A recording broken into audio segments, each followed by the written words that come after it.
안녕하십니까, 데어센입니다.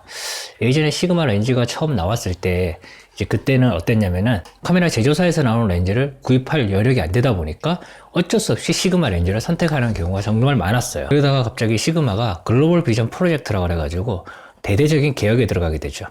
그러면서 그 첫 번째로 나온 렌즈가 있는데 바로 뭐냐면은 오늘 이야기해볼 시그마 35mm 아트 1.4입니다. 자, 어떻게 보면 시그마 아트 라인업 중에서 가장 맏형이라고 볼 수 있는 녀석이에요. 가장 먼저 나왔어요. 그리고 가장 오래됐죠, 그만큼. 그러다 보니까 해상력이 지금 요즘에 나오는 렌즈들에 비해서 안 좋은 거 아닌가 라고 생각할 수 있는데 절대 그렇지 않습니다. 35mm 계열 중에서도 거의 탑 클래스 위치하고 있어요. 해상력만 놓고 봤을 때 말이죠. 그래서 이 시그마 35mm 렌즈가 지금까지도 많은 사진가들 뿐만 아니라 아마추어 작가분들에게까지 널리 사랑을 받고 있는 이유가 바로 그것 때문인 것 같아요. 보통 렌즈를 추천할 때 조금 애매해요. 왜 그러냐면은 장점이 있고 보통 단점도 있거든요, 렌즈들이. 근데 제가 유일하게 강력하게 그냥 밀어붙이고 추천드리고 만약에 이거 어때요? 라고 물어봤을 때 무조건 사세요 라고 말하는 렌즈가 바로 이 렌즈입니다. 이 렌즈를 제가 왜 추천하냐면은 일단 기본적으로 아트 50 이후에 아트 50이 있죠. 50mm 1.4 렌즈. 그 렌즈 이후에 출시된 렌즈들은 전체적으로 다 무겁고 커졌어요, 시그마가. 렌즈 화질에 대한 욕심이 있다 보니까 시그마가 그런 선택을 한 것 같은데 어쨌든 간에 그렇게 커지고 무거워지다 보니까 휴대성이 많이 떨어지게 되고 그리고 촬영하는 당시에도 체력적인 소모를 많이 동반하게 되는 단점이 있습니다. 크게 비교 한번 해볼까요? 자, 이 녀석이 85mm 시그마 아트 렌즈고 이 녀석이 35mm예요. 이거는 135mm 1.8 렌즈고 이거는 35mm 렌즈입니다. 이 녀석은 바로 이 녀석 다음에 나온 렌즈인데 시그마 아트 50이라는 렌즈예요. 얘까지는 그나마 괜찮았어요. 근데 얘 이후에 엄청나게 커지고 무거워지다 보니까 소비자들이 솔직히 사기 조금 꺼려지는 부분도 없지 않아 있었단 말이죠. 시그마 아트 1.4 렌즈 같은 경우는 빛에 대한 대응이 무엇보다도 상당히 우수한 편입니다. 아무래도 렌즈 전체에서 절반 이상이 특수 렌즈가 들어가 있다 보니까 비교가 되는 경쟁 렌즈사들에 비해서 조금 무거운 것은 사실이에요. 조금 무거운 건 사실인데 그것을 어떻게 보면 완전히 화질로 압도해버리는 그런 능력을 가지고 있죠. 화질이 정말 우수하다 보니까 어떤 상황에서 촬영을 하든지 간에 안정적인 촬영, 그러니까 일정 수준 이상까지는 보장을 해준다는 그런 결론도 낼 수 있겠죠. 그리고 이제 야경 촬영할 때도 이제 마찬가지로 빛 갈라짐조차 상당히 날카롭고 그리고 깔끔하게 떨어지는 효과가 있습니다. 사진을 보면 아시겠지만 맞은편에서 오는 차가 이제 상당히 직광으로 이렇게 딱 들어오게 되는데 그렇게 딱 들어오다 보니까 어떤 문제가 발생하면 아마 플레어라든지 이런 부분에 좀 문제가 많이 발생할 수 있거든요.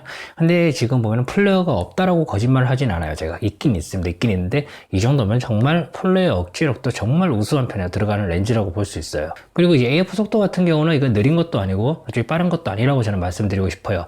줌 렌즈, 그러니까 표준 줌 렌즈나 70-200 렌즈를 그렇게 사용하시는 좀 빠른 렌즈를 사용하시는 분들 같은 경우는 이게 좀 느리다라고 느끼실 수 있는데 그리고 조력이 1.4 렌즈가 보여주는 그냥 평이한 속도라고 저는 생각을 해요.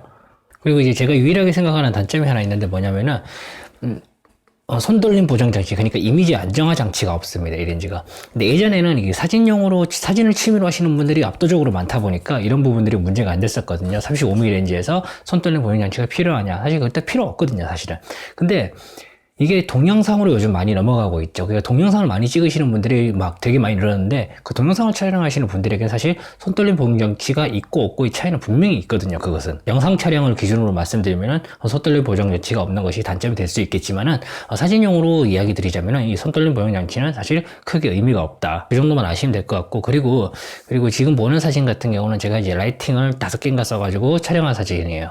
근데 이 사진 같은 경우가 좀 되게 빛이 많이 들어가는 상황이죠. 그러니까 쉽게 말해서 좀 조명을 진짜 대놓고 엉망으로 세팅하지 않는 이상은 조명에 그런 잘못된 빛이 들어와도 억제력이 어느 정도 보장이 되고 그리고 지금 이미지가 35mm 화각이 아니라는 것을 여러분들은 아실 거예요. 크롭을 하는 이미지인데 35mm에서 크롭을 하다 보니까 이미지 해상력이 떨어지게 되고 조력이 16으로 촬영했거든요. 조력이 16으로 두고 촬영했는데 다소 회절 현상이 발생할 수도 있겠지만은 이미지에서 보이는 회절이라든지 이런 부분들이 잘 나타나지 않는다. 즉 쉽게 말해서 고화소에 대응을 할 수 있는 그런 렌즈라고 볼 수 있습니다. 렌즈를 그럼 어떤 분들이 사용하면 좋냐면요. 일단은 인물 사진을 많이 찍으시는 분들에게는 아마 최적의 렌즈가 되지 않을까 싶어요.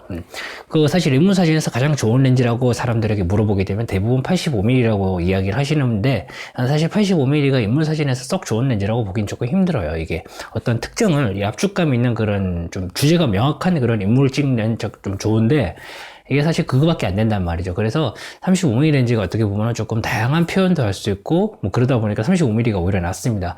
인물 사진을 많이 찍으시는 분들은 35mm가 괜찮을 수도 있겠고, 사실 뭐 그렇게 뭐 아웃포커싱 이런 부분뿐만 아니라 35mm가 일단 다른 렌즈들보다는 조금 근접해서 촬영할 수 있다 보니까 어떤 모델과 이야기를 하고 대화를 하는 데 있어서도, 어떤 요청을 하는 데 있어서도 조금 유리한 거 사실이에요. 많이 붙어서 촬영할 수 있잖아요. 그리고 이제 일반적으로 뭐 애기 아버지라든지 뭐 가족을 그냥 사진을 찍겠다, 주변의 사람들을 사진을 찍겠다라고 하는 분들에게도 정말 최적의 렌즈입니다. 이 50mm 렌즈 같은 경우는 조금 화각이 조금 애매해요. 이게 사람과 눈과 비슷한 그런 원근이죠. 사람의 눈의 화각은 엄청나게 넓습니다. 사람의 눈과 유사한 화각이라고 해서 50mm가 표준 화각이라고 말하는 거 아니에요. 절대로. 사람의 화각은 엄청나게 넓은데 50mm 같은 경우는 조금 담는데 공간의 제약을 좀 필요로 해요. 이거를 뭐 카페라든지 식당이라든지 이런 부분들에 대해서 말이죠.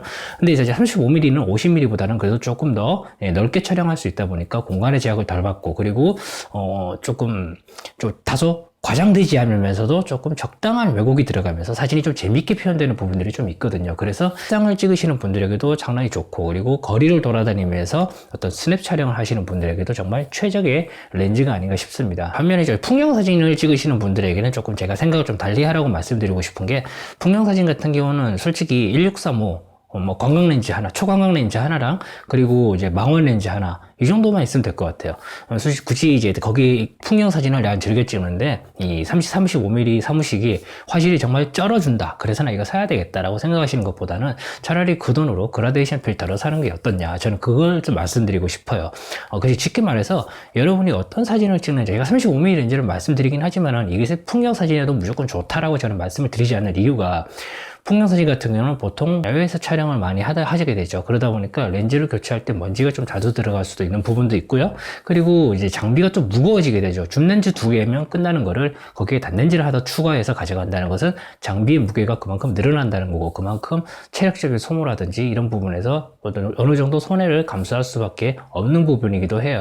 풍경사진을 찍을 때는 최대한 간소화하는 게 좋고, 그리고 일반 사진이나 인물사진에서는 이 35mm 렌즈가 그렇게 무겁지 않다 보니까 이 하나의 렌즈만 가지고 바디캡으로만 사용을 해도 그렇게 나쁘지 않은 렌즈라고 저는 생각을 합니다. 그리고 이제 가격이죠. 가격. 조리개 값을 좀 많이 개방화시킬 수 있는 이제 브랜드사에서 나오는 렌즈 같은 경우는 35mm가 가격이 정말 비싸잖아요. 프리미엄급에 형성되어 있는 그런 렌즈들 말이죠. 근데 이제 시그마 35mm 같은 경우는 그거보다는 훨씬 저렴해요. 한 40만원, 50만원, 60만원 정도 저렴하죠. 그러다 보니까 이런 가격적인 측면에서 메리트가 있고, 그러나 사무식 뿐만 아니라 이제 시그마 렌즈에서 나오는 모든 렌즈들이 가지고 있는 공통적인 문제죠. 바로 초점인데, 이 렌즈를 구입하시고 나서 반드시 여러분들께서 USB 독이라는 것을 별도로 판매하고 있어요. 시그마에서. 그것을 구입하셔가지고 초점 교정 기능을 하시기 바랍니다. 지금 사진 보시면 아시겠지만 초점 교정을 한 것과 안 한 것의 차이는 정말 크거든요.